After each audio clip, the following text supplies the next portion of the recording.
Bonsoir à tous et merci de votre fidélité à notre antenne. Vous regardez New World Info 1, la chaîne en français. Ce soir, dans votre émission Covid-19, à vos questions, nous allons devoir passer une fois encore à la loupe. Un thème portant maintenant sur la psychologie. Et comme invité, nous avons docteur Kaka Kalina, il est bien sûr psychologue, clinicien et de la santé, enseignant-chercheur à l'Université de Lomé, président de l'Association des psychologues praticiens du Togo. C'est bien ça, hein? Oui, c'est bien ça. Bonne arrivée chez nous. Merci bien. Bonsoir Mathieu. Bonsoir à tous et à toutes. Merci. Alors aujourd'hui, nous allons devoir passer à la loupe ce thème, bien sûr, la pandémie dure. Quelle réponse psychologique? Voilà le thème qui retient notre attention ce jour. Alors d'emblée, quand vous passez en tant que psychologue, avec vos yeux de psychologue aujourd'hui, quand vous passez, vous voyez les gens un peu mettre les masques, se laver les mains, psychologiquement, qu'est-ce que ça vous dit? Alors, c'est vrai que lorsque j'observe tous ces comportements, je me dis qu'il y a quelque chose de nouveau qui s'opère dans les habitudes des uns et des autres. Alors, et je me dis aussi que quelque part, il y a un niveau de prise de conscience par rapport aux mesures, aux mesures barrières qui sont édictées pour une bonne riposte à cette pandémie. Qui ne fait pas de cadeaux, qui fait beaucoup de ravages. Et là, les gens sont sur la bonne voie. Tout ce que je peux dire, c'est que les uns et les autres continuent à observer toutes ces mesures de façon rigoureuse. Voilà. Alors, d'une façon rigoureuse, et voilà un peu le constat qui se dégage aujourd'hui dans la population, par rapport à cette riposte-là qui s'organise au jour le jour. Et aujourd'hui, la maladie à coronavirus, ça fait déjà 8 mois que nous traversons ce moment sombre de l'histoire de la santé à travers le monde entier. Et quand la pandémie dure, il faut se préparer aussi psychologiquement. Oui. Et psychologiquement, justement, quelles seraient peut-être les réponses là qu'on peut avoir pour pouvoir mieux affronter cette maladie-là, pour trouver une porte de sortie si le bon Dieu le veut, dans les jours à venir ou bien les mois à venir? Alors, merci bien pour cette question. C'est vrai que ça fait déjà quelques mois que cette pandémie dure. Et au jour d'aujourd'hui, nous ne sommes pas en mesure de dire à quand la fin. Alors, est-ce que c'est dans 1 mois, dans 2 mois, dans 3 mois? Est-ce que c'est dans 1 année ou bien dans combien de temps? Personne ne sait. Mais notre souhait à tous, c'est que cette affection soit maîtrisée et s'arrête le plus tôt possible pour que les uns et les autres reprennent leur cours normal de la vie. Alors donc, par rapport à votre question, c'est vrai que, étant donné que personne ne sait à quand la fin de cette pandémie, donc il est important que nous nous préparions. Chacun de nous doit se préparer à se dire que il y a quelque chose qui est intervenu dans sa façon de voir les choses et de se comporter. Voilà pourquoi nous devons nous préparer à apprendre à vivre avec cette affection. Nous devons apprendre à vivre avec cette affection en faisant comment?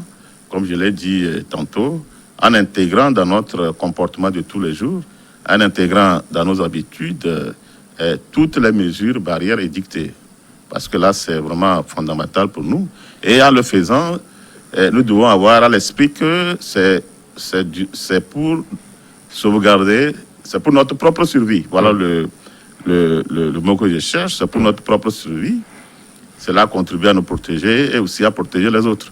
Et la survie de toute la nation en dépend. Donc, nous sommes individuellement interpellés et aussi collectivement interpellés. Donc, chacun doit faire sa part afin que la lutte dans laquelle nous sommes tous engagés puisse porter des fruits. Voilà. Donc, vraiment, nous devons commencer à nous dire que cette pandémie peut durer et que pour cela, nous devons revoir notre façon de faire, notre façon de penser et intégrer tout ce qui est dicté comme mesures préventives. Parfait. On sait que dès l'entame, l'arrivée de cette maladie, l'OMS ne cesse d'appuyer sur la sonnette d'alarme pour pouvoir attirer l'attention des uns et des autres. Aujourd'hui, on parle bien sûr de cette maladie-là qui va durer dans le temps. Cette maladie-là pour laquelle on nous appelle à observer les gestes barrières afin d'éviter le pire. Et la question qui se dégage, on dit, mais tout ça là, jusqu'à quand? Et psychologiquement, quand on n'est pas préparé, on risque de craquer. Oui, jusqu'à quand, effectivement, personne n'a de réponse tranchée à cette question. Comme je l'ai dit, ça peut durer dans le temps, comme si ça peut durer seulement quelques mois encore. Mais ce qui est important, c'est de nous dire que face à cette situation, nous devons faire tout l'effort nécessaire pour notre propre survie. Alors, psychologiquement, c'est vrai que il y a certains qui arrivent à tenir plus que d'autres, qui ont besoin de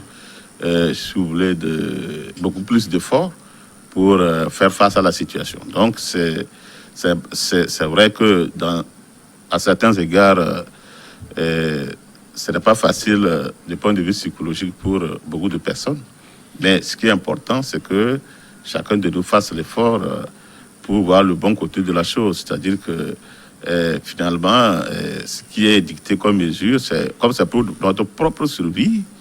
Donc, nous devons dire que ces mesures sont salutaires et nous devons voir leur côté altruiste pour nous dire que voilà, si c'est ce qu'il faut faire pour rester en vie, si c'est ce qu'il faut faire pour sauver des vies, je pense que cela vaut la peine. Et chacun de nous doit se préparer. Et je suis sûr qu'au bout de compte, nous nous en sortirons. Parfait. On sait que la maladie à coronavirus aujourd'hui, s'il faut la comparer à une maladie, c'est comme le VIH-Sida dans les années 80. Et quand on dit dans telle maison, telle personne a chopé la maladie, c'est toute une psychose qui se dégage. Comment faut-il préparer d'abord les enfants? Parce qu'on est appelé à vivre au jour le jour et vous nous le conseillez d'apprendre à vivre au jour le jour, à vivre surtout avec la maladie. Et comment faut-il préparer peut-être un enfant ou bien quelqu'un que vous sortez tous les jours? Il se pourrait que vous chopez la maladie. Et si vous chopez la maladie, que faut-il savoir? Comment faut-il se comporter pour ne pas quand même créer de problèmes aux uns aux autres au sein de la famille? D'accord. Alors, vous venez de comparer Covid-19 au VIH-Sida. Oui. C'est vrai que les deux... Parce que l'annonce, quand on annonce la maladie, on se dit « Ah !»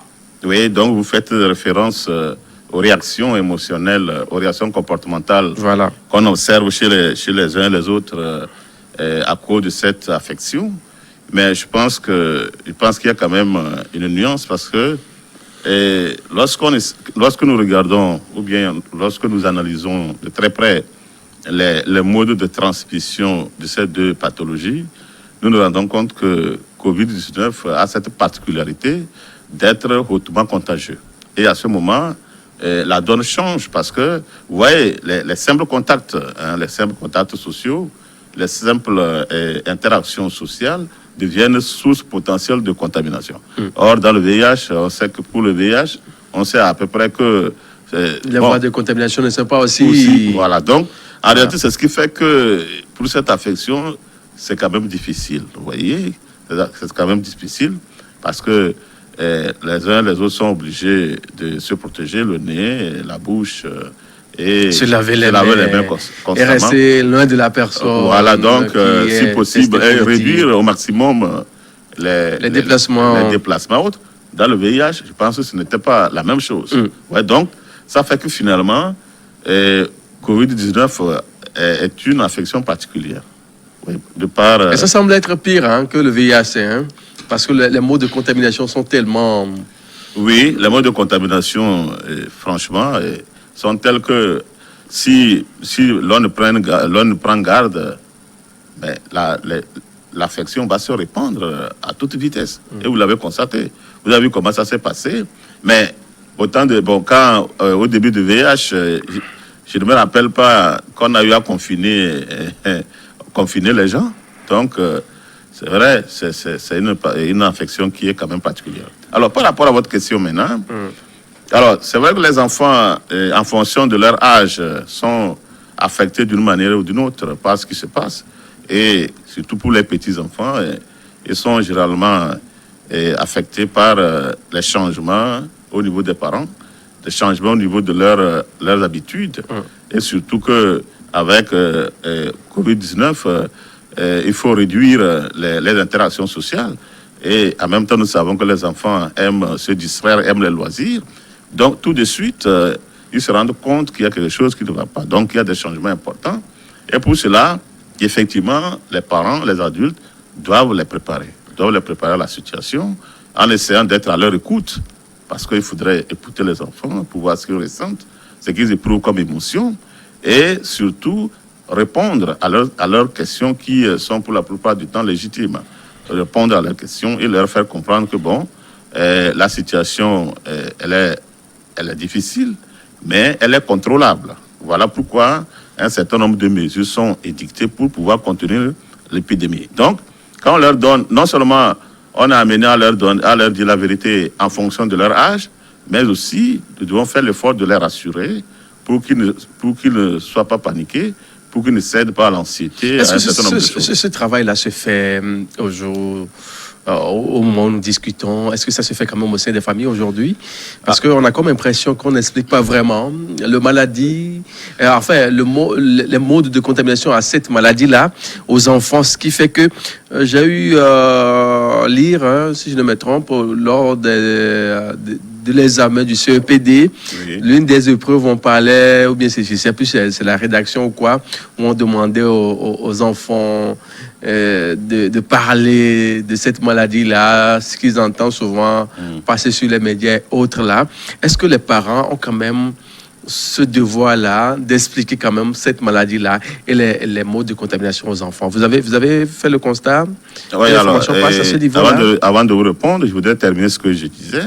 Alors, je disais qu'il faut écouter les enfants, il faut les informer et il faut les mettre à l'abri d'un certain nombre d'informations qui sont sources d'anxiété et de stress, et en fonction de leur âge. Donc, si les enfants sont grands, par exemple les adolescents et les jeunes, il faut les préparer pour qu'ils puissent observer scrupuleusement les mesures barrières. Et à ce moment, ça ne doit pas se faire nécessairement par la coercition, mais c'est à travers une éducation pour un changement de comportement. Maintenant, ce que vous dites, alors, je sais, oui, il y a des parents qui prennent sur eux la responsabilité de bien informer leurs enfants et de bien les préparer. Parce que, vous voyez, ce n'est pas facile de les surveiller, de les contrôler. Pour les plus petits, c'est relativement aisé lorsqu'ils sont à la maison sous surveillance parentale.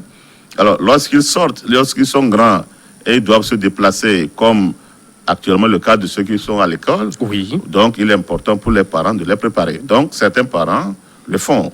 Beaucoup de parents le font et beaucoup de parents doivent le faire. Sinon, tous les parents doivent le faire pour préparer les enfants. Alors, je n'ai pas fait le constat dans toutes les maisons pour voir ce qui se passe. Mais je me dis que les parents ont cette responsabilité de pouvoir informer, éduquer leurs enfants pour un changement de comportement et surtout leur expliquer le bien fondé des mesures barrières. Voilà, parce que les enfants et les jeunes peuvent à un certain moment, surtout les adolescents, se sentir invulnérables. Ils peuvent avoir l'impression qu'ils sont à l'abri du risque de cette infection. Et là, lorsque on prend le temps de leur expliquer les choses, qu'on prend le temps de leur faire comprendre pourquoi un certain nombre de mesures sont édictées, lorsqu'on leur explique que cela est fait pour leur propre bien et pour celles de leurs parents qu'ils aiment tant, et pour leurs amis qu'ils aiment tant, et pour les autres, je pense qu'ils vont finir par intégrer ces informations et ils vont changer. Mais ça, j'avoue que ce n'est pas toujours facile, parce que les enfants et les adolescents et les jeunes, parfois, n'écoutent pas toujours. Donc, les parents sont invités à faire preuve de diplomatie. Non seulement ils doivent se montrer rigoureux et même aussi disciplinés, mais ils doivent user de la pédagogie pour faire passer ces informations afin que leurs enfants adoptent les comportements qui les mettent à l'abri de cette affection. J'ai quand même aimé cette épreuve-là. Hein. Je sais plus c'est la rédaction si c'est du CIVIP quand on demandait aux enfants de faire un peu le point de ce qui se dit sur les médias et autres. Oui. Ce qui veut dire quand même qu'on a quand même testé aussi les parents aussi. Voici, ils enseignent ou bien ils font écouter ces émissions-là à leurs enfants à la maison, à la télé, ce qui se passe surtout en matière de cette crise sanitaire à travers le monde entier. Oui, je pense que c'est une bonne chose. C'est vrai que pour des examens, il y a toujours de ces épreuves qui portent sur les questions d'actualité, de ces épreuves qui portent, de ces épreuves de culture générale. Et je pense que c'est une interpellation forte qui est faite aux parents pour qu'ils puissent informer davantage leurs enfants et surtout les éduquer. Parce que informer, ça ne suffit pas. Il faut franchement les éduquer pour un changement de comportement. Parce que là, c'est là où le travail est dur. Vous voyez, c'est comme nous le disons souvent, les habitudes ont la peau dure. Voilà, donc on ne peut pas changer du jour au lendemain.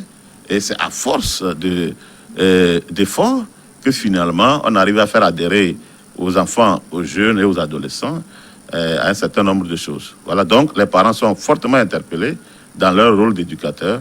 Et là, le problème qui va se poser, c'est lorsque les parents eux-mêmes ne sont pas exemplaires. Voilà, donc, s'ils disent quelque chose, une chose à leurs enfants, et les autres font le contraire, tout ce qu'ils disent ne va pas marcher.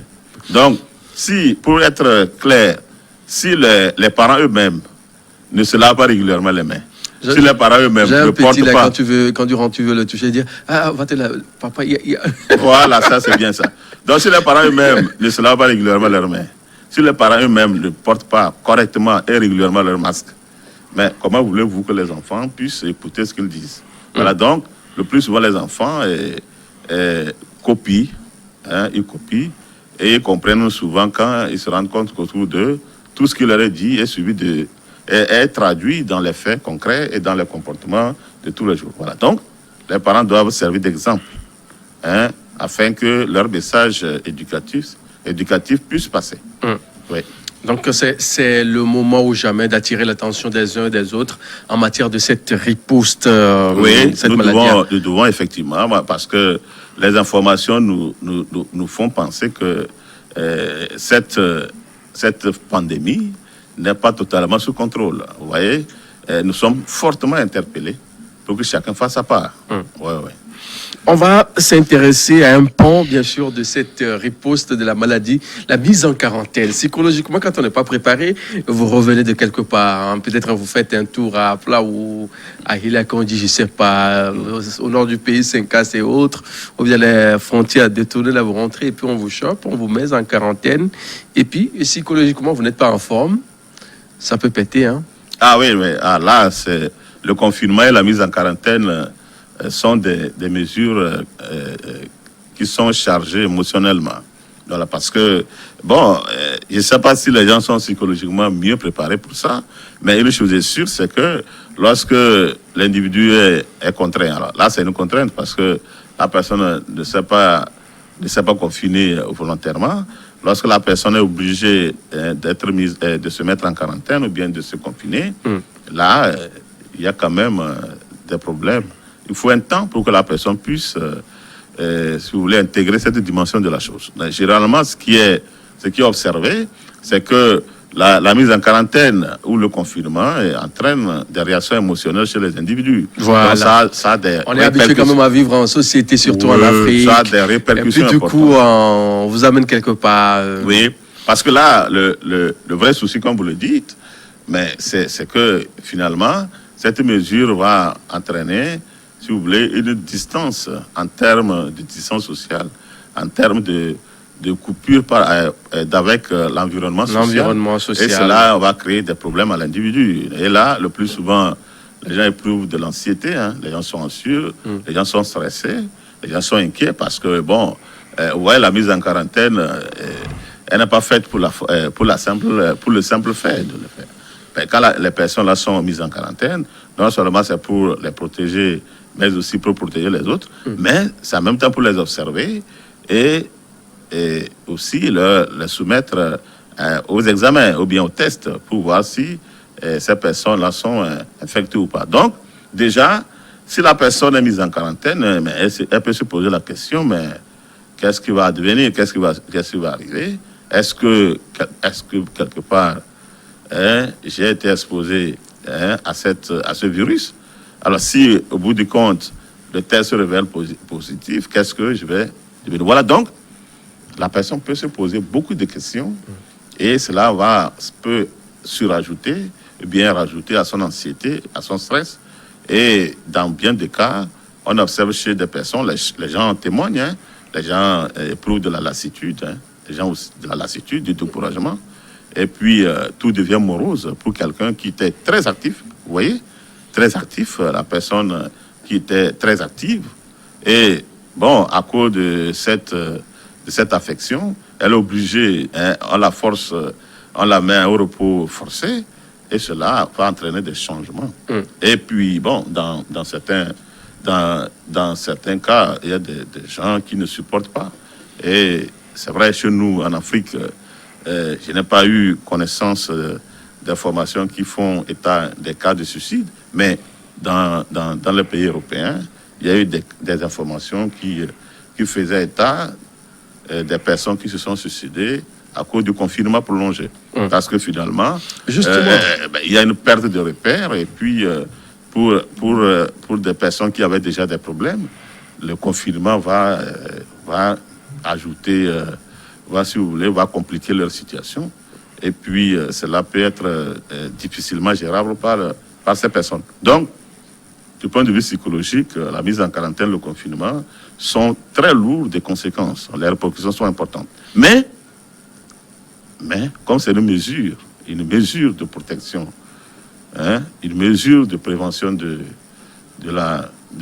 cette affection, ben voilà, nous sommes obligés, hein, de voir le côté salutaire de cette affaire. Qu'on se dise que, bon, c'est vrai que la mise en quarantaine est difficile à gérer, mais si on le fait, cela permet de protéger déjà nos proches. Parce qu'à partir du moment où la personne est mise en quarantaine, elle n'est plus en contact physique avec les proches, cela limite, hein, le risque de transmission.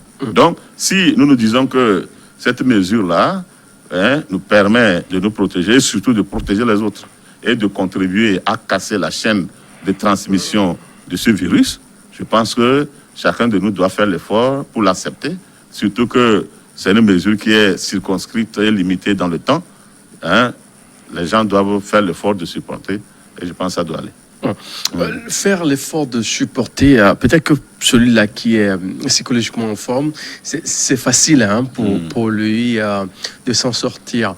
Mais celui-là qui n'est pas vraiment préparé, là, faut-il lui faire un accompagnement psychologique ou comment ça doit être fait? Oui, c'est vrai que nous ne sommes pas, comme sur le plan, du point de vue psychologique, nous n'avons pas les mêmes ressources. Nous n'avons pas les mêmes ressources. Alors, il y a des gens qui sont plus solides que d'autres. Même des gens qui sont solides peuvent craquer. Parce que, comme c'est une situation nouvelle, personne n'a prévu des ressources pour y faire face. Alors, donc, que ce soit les personnes qui sont fragiles psychologiquement, ou bien celles qui donnent l'apparence d'être robustes et solides, mais il est nécessaire, dans ce genre de situation de mise en quarantaine, de confinement, de pouvoir accompagner psychologiquement, de pouvoir offrir un soutien psychologique à ces personnes. Alors donc, c'est tout à fait important, et parce que, vous voyez, nous sommes tous des humains, comme vous l'avez dit, nous sommes des animaux sociaux. Nous couper de notre environnement, voilà le mot juste, hein? Ouais, nous couper de notre environnement social, ce n'est pas toujours facile. Alors donc, il est très important que des mesures d'accompagnement psychologique soient disponibles, hein, dans ces lieux de mise en quarantaine. Et puis, bon, c'est vrai que on peut évoquer le problème des ressources disponibles, mais maintenant il y a les moyens pour le faire, avec un coup de téléphone, par exemple, hein, un coup de téléphone peut aider à déstresser quelqu'un qui est sous tension, ou bien il y a la possibilité que les gens se rendent. Déjà, comme c'est confinement, c'est une mise en quarantaine, ce n'est pas déjà, ce ne sont pas des gens qui sont déjà dépistés positifs. Si les mesures de protection sont prises, je pense que du personnel soignant, des psychologues et autres là, peuvent offrir un soutien psychologique du réconfort psychologique à ces personnes qui se sont retrouvées mises en quarantaine pour des raisons de prévention et de riposte à cette pandémie. Alors, justement, dans ce cadre de la riposte à la maladie à coronavirus, qu'est-ce qui est fait dans ce sens-là, à votre niveau-là, au niveau de votre association? Est-ce que quelque chose se fait du genre? Vous accompagnez les gens, psychologiquement parlant? Oui, l'association offre ses services. Et vous voyez, nous sommes d'abord une association corporatiste. Donc, nous n'avons pas suffisamment de moyens comme des ONG et les autres structures qui peuvent disposer des centres d'écoute et autres là. Mais ce que nous faisons, nous faisons de l'écoute psychologique. L'écoute psychologique. Et nous appuyons des structures qui ont des moyens et qui ont mis en place des services d'écoute psychologique. Voilà un peu ce que nous faisons. Donc, les psychologues sont là pour appuyer toutes les structures. Voilà, donc, parce que on vous appelle par téléphone ou comment ça se gère? Oui, par téléphone. Donc, par téléphone, et nous intervenons. Maintenant, nous pouvons nous déplacer, ça dépend de la situation. De la situation. Ça dépend de la situation. C'est une question d'évaluation de la situation. Donc, si la situation est sous contrôle, nous pouvons nous déplacer. Dans le cas contraire, ça va être une écoute psychologique téléphonique. Et voilà, donc, c'est toujours important que les gens sentent que nous sommes là et qu'en cas de besoin, qu'ils puissent avoir du réconfort. Oui. Justement, est-ce que vous avez eu déjà des cas comme ça? Les gens sont satisfaits de ce que vous faites et ils trouvent quand même des solutions à leurs problèmes, parcours de fil ou je sais pas. Je voudrais avoir une idée d'un exemple que vous avez eu à vivre. Oui, personnellement, moi je ne l'ai pas fait, mais les collègues sont là. Oui. Bon, alors je ne vais pas employer le terme des médecins qui disent qu'ils sont au front. Au front. Donc l'équipe médicale est au front. Il y a aussi des collègues psychologues qui sont au front parce que certains sont directement concernés par la prise en charge des personnes qui ont la COVID-19. Je vais parler des collègues qui sont au CHR Lomé Commune, qui sont là-bas, qui sont au quotidien en service et qui appuient l'équipe médicale. Et lorsque j'ai l'occasion d'échanger avec eux, ils me disent ce qu'ils font. Alors là-bas, le problème qui se pose, c'est que le contact direct est difficile à cause du fait que, comme je venais de le dire, mais comme c'est une affection qui est très contagieuse, donc le contact proche n'est pas facile. Même avec l'équipement, ce n'est pas aussi évident parce qu'en principe, pour un travail psychologique approprié, il faut être proche, discuter. Voilà, mais c'est impossible. Mais ce qui se passe, c'est quoi? En cas de besoin, l'équipe médicale fait appel au psychologue et qui fait un échange par téléphone avec le patient et recueille ses inquiétudes et l'aide à trouver des solutions à ses problèmes. Maintenant, en dehors, ça c'est le côté, je parle en ce moment des personnes qui sont infectées, mais au sein de la population. Alors, donc, il y a une ligne d'écoute que le syndicat des praticiens hospitaliers, une ligne d'écoute psychologique. Donc, ce syndicat, dans ses activités, a installé une ligne d'écoute. Et cette ligne d'écoute est animée aussi bien par les psychiatres, les professionnels de santé mentale et les psychologues. Et ça, cette ligne-là est ouverte à toute la population. Et là, il y a il y a un passage, bien il y a un relais, un travail de relais qui se fait.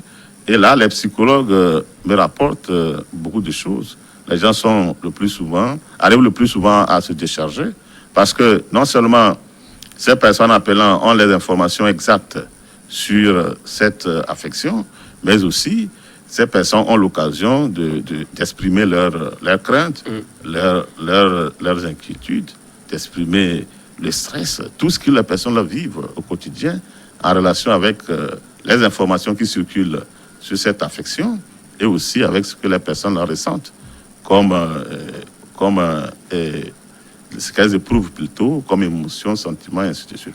Voilà donc ce que je vais dire. Pour dire que voilà, du point de vue du travail des psychologues, le plus souvent nous appuyons les structures qui sont impliquées dans la riposte. Est-ce qu'il y a un accompagnement qui est fait quand la personne est déclarée positive Covid-19 et à l'hôpital, juste après sa sortie de l'hôpital, la personne recouvre sa santé. Après, à la maison, est-ce qu'elle est accompagnée? Quelque chose se fait du genre? Parce que c'est pas aussi évident. Hein? Les gens vont commencer par avoir peur de la personne. On va se dire beaucoup de choses. Du coup, Oui. elle est obligée de se caser dans son coin. Voilà, donc là, je vais vous dire ce qui devrait se faire. Voilà. Parce que, vous savez, ce volet n'est pas suffisamment pris en compte pour le moment. Donc, nous espérons que ce sera fait. Parce que nous sommes dans une émission et les personnes concernées sont en train de nous écouter, on ne sait jamais. Donc, ce qui devrait se faire, c'est que, effectivement, après la sortie d'hôpital, les personnes qui sont guéries de cette affection devraient bénéficier d'un soutien psychologique. Alors, maintenant, il se pose un problème. Il se pose un problème parce que certaines personnes ne voudraient pas qu'on sache, vous voyez, qu'on sache qu'elles ont eu cette maladie et qu'elles s'en sont guéries. Et dans ce cas, les gens ont besoin qu'il n'y ait pas assez de bruit autour de ça, mais peuvent ne pas tout de suite solliciter ce soutien. Mais par contre, il y a d'autres personnes qui sont ouvertes et en attente de ce soutien. Maintenant, ce qui est faisable, c'est que, au-delà du fait que les structures formelles qui sont impliquées dans la prise en charge des personnes qui ont la Covid, mais les personnes qui sont guéries peuvent solliciter l'aide des psychologues en cas de besoin. Voilà, parce que là, une fois que les personnes sont sorties de l'hôpital, il me semble que la prise en charge formelle est terminée à ce niveau et ces personnes peuvent, en cas de besoin, solliciter les psychologues qui seront là pour les accompagner. Donc, les personnes elles-mêmes ou bien c'est vous? Enfin, je veux parler bien sûr de la CNJR, la Commission nationale de la gestion de la riposte de la maladie à coronavirus. C'est cette commission-là qui va apprêter ou bien, enfin, mettre à la disposition du patient guéri un psychologue ou bien c'est le patient guéri même qui vous fait signe? Les deux peuvent le faire. Les deux peuvent se faire. Mais ça a un coût, hein, si la personne le fait, ça a un coût, non? Oui. Vous faites de la gratuité aussi. Non, je vais vous expliquer. C'est le moment d'accompagner aussi. Hein. Non, je vais vous expliquer. En fait, le comité est là. Le comité a tracé la ligne à suivre et met les moyens nécessaires. Donc, il y a le volet effectivement psychosocial, le volet psychosocial de la prise en charge qui fait que ce volet, il y a beaucoup de personnes, y compris des collègues psychologues, qui sont impliqués dans la prise en charge psychosociale de ces personnes et de leurs familles. Maintenant, la question de savoir si cette prise en charge est opérationnelle. Parce que ce n'est pas aussi évident que ça. Vous voyez, quand une personne sort comme ça, il faudrait quand même arriver à l'accompagner. Mais comme je le disais, mais il faudrait que la personne soit consentante aussi. Elle va refuser? Non, je dis qu'il faudrait qu'elle soit consentante. Je ne dis pas qu'elle va refuser, mais elle doit consentir. Mais toujours est-il que, formellement, il y a le volet prise en charge psychosociale qui existe. Et ceux qui sont impliqués dans cette prise en charge psychosociale, faites tout l'effort nécessaire pour accompagner non seulement les personnes qui sont infectées, mais aussi leur entourage. Mais en fait, nous ne devons pas seulement regarder les personnes qui ont eu la Covid et qui en sont guéries, mais aussi, il faudrait, n'oublions pas que leur famille, leur entourage aussi est infecté. Oui, ça, c'est un problème. Les gens sont infectés parce que, comme vous parlez de stigmatisation, ce ne sont pas seulement les personnes guéries qui sont stigmatisées, mais dans certains cas, il y a eu des témoignages que même leur entourage fait l'objet de stigmatisation. Donc, le volet psychosocial de cette prise en charge doit s'occuper de ces aspects pour accompagner psychologiquement non seulement les personnes qui sont guéries de la Covid-19, mais aussi l'entourage, les préparer psychologiquement. Oui. Alors, vous m'avez demandé si les psychologues peuvent travailler gratuitement. Oui, il n'y a pas de problème. Nous sommes en train de contribuer à une œuvre nationale. Alors donc, s'il y a une sollicitation, les psychologues sont prêts à intervenir. pas pour de l'argent, mais pour contribuer à l'effort national. Donc pour ça, je vous donne ma parole que les psychologues sont là, disponibles, pour accompagner toute personne qui est dans le besoin et qui en exprime le besoin. Est-ce qu'aujourd'hui, les psychologues sont en nombre suffisant au Togo? C'est dans les pays, vous m'excusez, hein, Allez-y. dit évoluer, Oui. qu'on a cette habitude-là, quand on voit un peu le comportement de l'enfant qui est en train de changer un peu, on dit, faisons appel à un psychologue pour pouvoir le surveiller, le travailler, pour qu'il... Mais en Afrique, on n'a pas cette culture-là aussi d'un psychologue aujourd'hui, et ce qui fait que peut-être dans la formation universitaire, on prépare pas beaucoup, hein, ou bien beaucoup de gens après le bac n'optent pas pour ce domaine-là, ce qui fait qu'on n'a pas vraiment de psychologue dans certains pays. Je veux avoir le cœur d'aide par rapport au nôtre. Est-ce qu'on a vraiment des psychologues en nombre suffisant?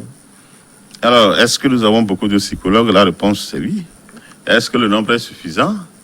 Là, je ne sais pas ce qu'il faut répondre. Vous êtes à peu près combien, puisque vous êtes le patron de cette association-là qui coiffe tous les psychologues et cliniciens du Togo? Alors non, moi je suis le président de l'association des psychologues praticiens du Togo, pas clinicien. Oui, praticien. Oui, non, il y a une nuance, parce que j'ai un collègue qui est le président de l'association des psychologues cliniciens et de la santé hospitalière. C'est-à-dire qu'il y a des psychologues qui sont des fonctionnaires. Ils sont des fonctionnaires, ils sont affectés dans les hôpitaux, ils sont affectés dans les CHU et ils ont créé une corporation pour défendre leurs intérêts. Donc là, ça concerne uniquement les cliniciens.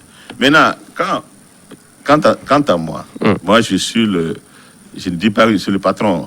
Donc, j'ai la chance de coordonner les activités de l'association qui regroupe tous les psychologues du Togo. Alors, en ce moment, quand je parle de tous les psychologues du Togo, chez nous, nous avons 3 grands domaines.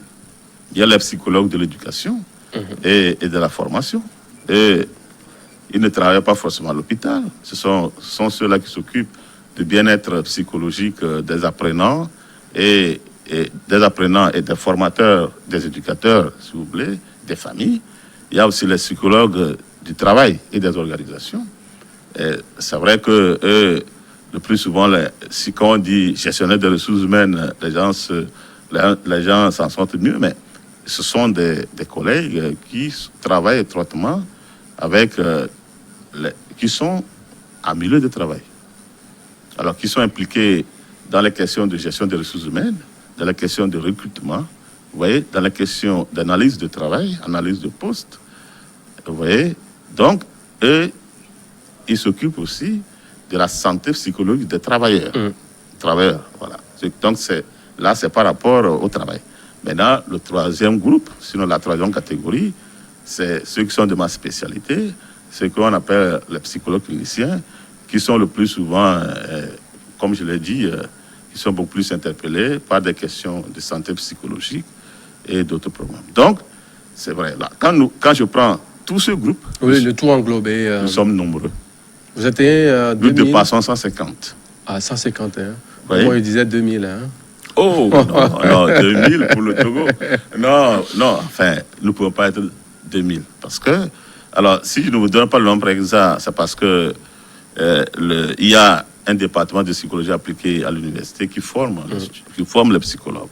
Donc, le nombre, ça bouge. Et puis, moi, je parle de ceux qui ont adhéré. Adhéré, oui. De ceux qui ont adhéré à l'association. Vous êtes au moins 150. Oui, minimum. Donc, vous voyez, donc c'est vrai, nous sommes nombreux. Est-ce que ce nombre couvre les besoins du pays? Je ne peux pas dire oui. Donc, nous sommes nombreux, mais ça ne couvre pas les besoins du pays. Mais en même temps, je ne vais pas passer sous silence ce que vous avez dit. C'est vrai que la culture psychologique est nouvelle au Togo. Donc, les psychologues sont comme des bébés qui sont en train de se développer au Togo, qui sont en train d'inculquer au sein de la population togolaise cette culture. Donc, c'est vrai, on a plus connu les médecins et les autres, mais les psychologues commencent à tenir un autre langage pour dire que non seulement les humains souffrent dans leur corps, mais aussi souffrent mentalement.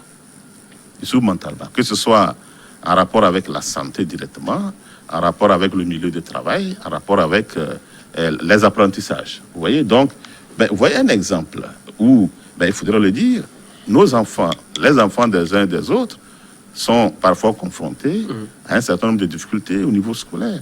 Et ces difficultés peuvent tirer leur source des problèmes d'ordre psychologique, donc difficultés d'apprentissage, des comportements, des troubles de comportement à l'école. Mais il faut des gens pour les prendre en charge. Et ce ne sont pas une prise en charge qui nécessite des médicaments, mais il faut des techniques appropriées pour aider ces enfants à pouvoir s'épanouir. Donc, les psychologues sont nombreux, mais je ne peux pas dire qu'ils couvrent les besoins du pays. Mais le souhait est de l'université continuer à former. Le souhait, c'est que les psychologues qui sont formés puissent s'intégrer et continuer à travailler pour contribuer à la promotion de la psychologie, pour qu'un jour, on arrive au point où les Togolais aient besoin de solliciter spontanément et volontairement les services d'un psychologue. Mais je vais tenir à le préciser, c'est vrai, ça commence par marcher parce que de temps en temps, nous avons des sollicitations, des gens qui nous interpellent, des gens qui sollicitent nos services, et je pense que ça commence par aller. Voilà, donc, c'est une culture nouvelle, et elle va tout doucement s'installer, et progressivement, je pense que nous allons atteindre un niveau où les Togolais aussi comprendront les terrains et la nécessité de se faire accompagner psychologiquement, les terrains et la nécessité de s'offrir les services d'un psychologue. Parfait. Je ne suis pas en train de faire de la publicité, mais... Non, mais c'est important. Hein. Oui, donc c'est pour dire réellement ce qui se passe. Le jour semble être un peu déplacé, même dans la circulation, les gens posent des actes, quand vous les voyez, vous allez dire, ouf, qu'est-ce qui s'est passé entre-temps, depuis la maison, avant qu'ils ne tiennent ce genre de propos, avant qu'ils ne fassent ci, avant qu'ils ne fassent ça. Oui. Donc forcément que la psychologie va jouer un grand rôle dans cette démarche-là de travailler l'être humain au sens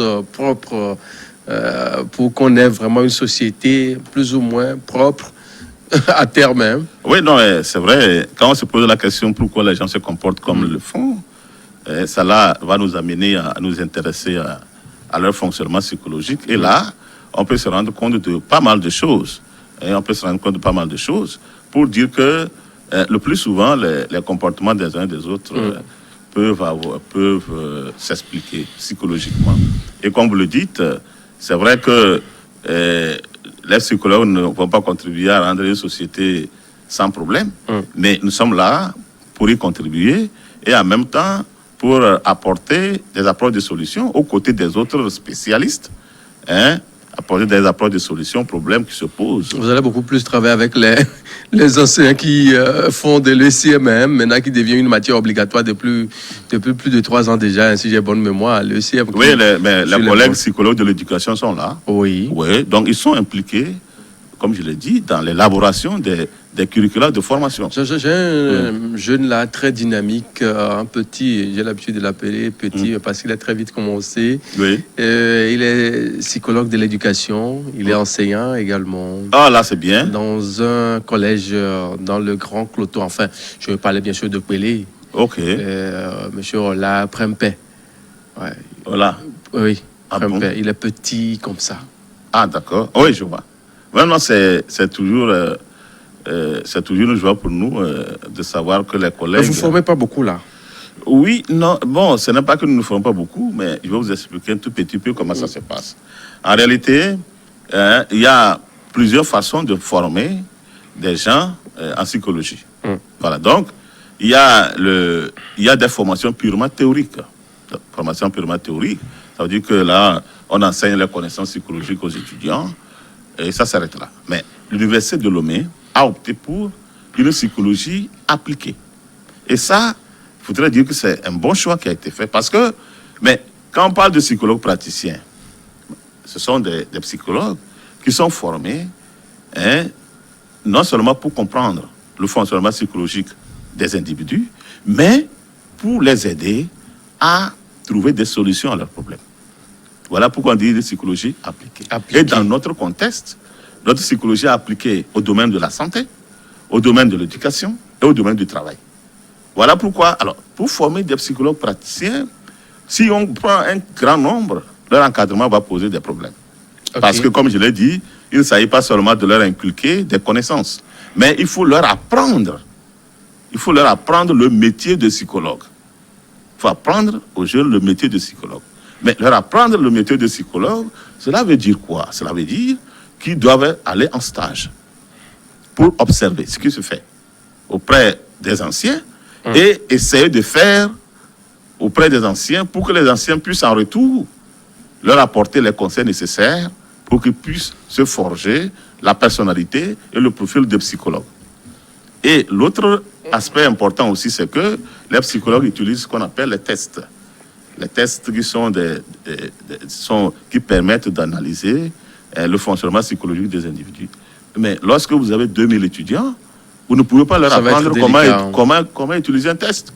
Comment utiliser un test, comment pouvoir exploiter la donnée d'un test. Ça va être complètement impossible. Voilà pourquoi l'Université de Lomé a fait l'option de prendre un groupe restreint d'étudiants, mais leur offrir une formation à la fois théorique et pratique en psychologie. C'est ce qui fait que, pour le moment, c'est un nombre restreint qu'on recrute et qu'on accompagne. Et là, tout ce monde, vous voyez un peu que ça se termine, comme j'ai eu l'occasion de le dire quelque part, un psychologue, c'est quelqu'un qui a au minimum Bac plus 5. C'est-à-dire un master. Dans notre contexte, un master professionnel. Celui dont je vous ai parlé tout à l'heure, lui, il a fait déjà son parcours en histoire. Oui. Et il a terminé avant de revenir au niveau de l'INSI, c'est ça, à l'université? Il a fait sciences de l'éducation. Oui. Sciences de l'éducation. Oui. Il y a une petite nuance entre la psychologie et les sciences de l'éducation. Voilà. Il y a une petite nuance. Là, c'est vrai que jusqu'à un passé récent, la filière de psychologie était à l'Institut national des sciences de l'éducation. Donc nous avons collaboré ensemble et nous continuons de collaborer. Voilà. Donc, comme je l'ai dit, nous ne donnons pas une formation de masse, mais une formation de qualité aux étudiants qui sont préalablement sélectionnés pour qu'ils puissent avoir les outils nécessaires pour intervenir dans le domaine de l'éducation, dans le domaine du travail et dans le domaine de la santé. Mais il n'empêche que dans les perspectives, on puisse ouvrir la psychologie à un grand nombre d'étudiants. Et là, ça va être une psychologie théorique à côté de la psychologie appliquée. Parfait. Parce qu'il n'y a pas à confondre. Ce n'est pas tout le monde qui a fait la psychologie qui porte le titre de psychologue. Psychologue, parfait. Ah non, parce qu'un psychologue, surtout quand nous prenons le système français, un psychologue, le plus souvent, ceux qui portent ce titre, ce sont des gens qui ont eu une formation professionnelle en psychologie. Des gens qui peuvent intervenir sur des humains, que ce soit dans le contexte de leur travail, dans le contexte de la formation, de l'éducation, ou bien dans le contexte de la santé, et précisément de la santé mentale. Eh bien, ce que nous oublions aussi quand nous parlons de la santé. C'est déjà la fin de l'émission. Hein, oh là là. En 30 secondes, oui. C'est intéressant, ça devient intéressant en 30 secondes. Oui, dans le domaine de la santé, n'oublions pas que quand quelqu'un souffre d'une maladie quelconque, quelle que soit la pathologie, elle a des répercussions sur le plan mental.